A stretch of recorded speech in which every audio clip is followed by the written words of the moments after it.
Right now, rescue crews in Texas are racing to find survivors after a wall of those devastating floodwaters swept through that area. At least 82 people are now confirmed dead after heavy rain slammed Texas's hill country. The Guadalupe River rose more than 20 feet, crashing into homes, swallowing up roads and also cabins as well, leaving people very little time to escape. And that includes the camp director and a few campers at Camp Mystic, where a Georgia congressman's granddaughters were staying.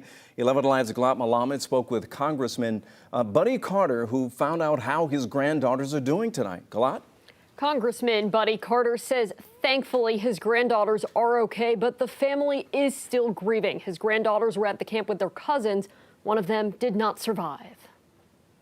The surging Guadalupe River flooded Texas's Camp Mystic, where Georgia Congressman Buddy Carter's granddaughters were spending the summer. It was a harrowing experience, as you can well imagine. His family, like so many others, did not know at first if the twin girls, who were almost 12, were okay. And I got a call from my son, who was very upset and told me what was going on. Of course, immediately I started praying and didn't cease praying until we found out they were okay. There was a period of time when we didn't know what their status was. The girls are now back home in Virginia, but are mourning the loss of their cousin, Janie Hunt, who was also at Camp Mystic. As you can imagine, the family is devastated by all this, and but we find comfort in knowing that she's in the arms of God. The 9-year-old is one of more than 24 children in Kerr County, where Camp Mystic is located, who died in the flood.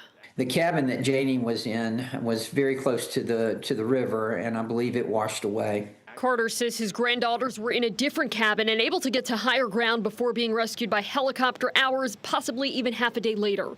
Now, search crews are still working to find the rest of the girls from the camp. Our thoughts and prayers go with everyone who has been impacted by this. This is just an awful, awful tragedy, and these are real people. These are real families, and we just our hearts go out to them.